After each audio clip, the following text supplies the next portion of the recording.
நம்ம விசிக அண்ணனுக்கு ஒரு கேள்வி. வேங்கவேல் பிரச்சனைக்கு ஏன் திருமாவளவன் போல? யாரு தடுத்து நிப்பாட்டினா? எந்த அதிகார சக்தி தடுத்து நிப்பாட்டினாங்க? எங்களுடைய தலைவர் விகடன் மேடையில் ஒட்டுமொத்த கிராம மக்களையும் அழைத்து அவருடைய பிரச்சனைகளை கேட்டு அவர்களுக்கான மரியாதை கொடுத்த அடுத்த மாதத்தில் காவல்துறை என்ன ஒரு கேவலமான செயல்.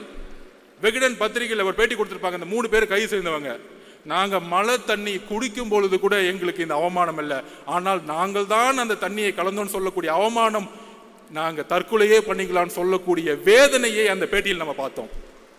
உடனே ஒரு கேள்வி, நீங்க வேங்கவேல் போல போவாரு, சொல்யூஷன் கொடுக்க போவாரு, உங்களை மாதிரி கேமரால பார்த்துட்டு கட்டி பிடிச்சிட்டு போக வரல.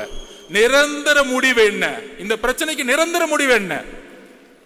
நிரந்தர முடிவு அங்க இருக்க அரசியல் அதிகார சக்தியை கைது செய்யணும், இதுக்கான காரணமானவர்களை. அப்ப தலித் பிரச்சனைகள் எவ்வளவு பிரச்சனைகள் இங்க போயிட்டு இருக்கு. கொடி ஏத்த முடியல, ஒவ்வொரு நாளும் ஒவ்வொரு பிரச்சனை. பொருளாதாரம் வந்துச்சுன்னா மலத்தை கலக்கிறது, படிச்சா வாயில வெட்டுறது, பைக் ஓட்டினா கையை வெட்டுறது, காவல்துறை வேடிக்கை பார்த்துட்டு இருக்கோம். இதுக்கு எல்லாம் காரணம் உள்துறை அமைச்சர். கூட்டணி கட்சி தயவு செய்து பேசுங்க. உங்களுடைய மேஜர் பார்ட்னர் விசிக்கு ஏன் அமைதியாக்கப்படுது? அண்ணா, உங்கள் மீது எங்களுக்கு மரியாதை இருக்கிறது. நீங்கள் தான் 40 வருடமாக குரல் கொடுத்தீர்கள், இன்றைக்கு நாங்கள் குரல் கொடுத்துக் கொண்டு இருக்கிறோம். உங்களுடைய உழைப்பையும் உங்களுடைய பயணத்தையும் நாங்கள் இழிவுபடுத்தவில்லை.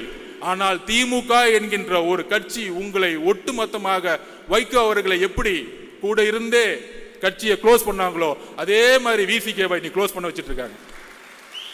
எப்படி மோதி கூட சேரவங்க எல்லாம் காலி பண்ணுவாரோ அதே தான் எக்ஸாம்பிள் இவர் தான். கூட இருக்கவங்க எல்லாம் கட்சியை கலைச்சிட்டு எல்லா கட்சி 2ஆம் கட்ட தலைவர்களும் எல்லாம் வாங்க, இப்படி பின்னாடி வாங்க, எல்லாம் சீட்டு கொடுத்துருவோம். கடைசியில் 6 தொகுதி திமுக சிம்பிள் நில்லு. திமுக சிம்பிள் நின்னா நாங்க எதுக்குடா கட்சி ஆரம்பிக்கணும்? நாங்க எதுக்கு மக்களுக்காக போட வரோம்? திமுகலே சேர்ந்துடலாமே.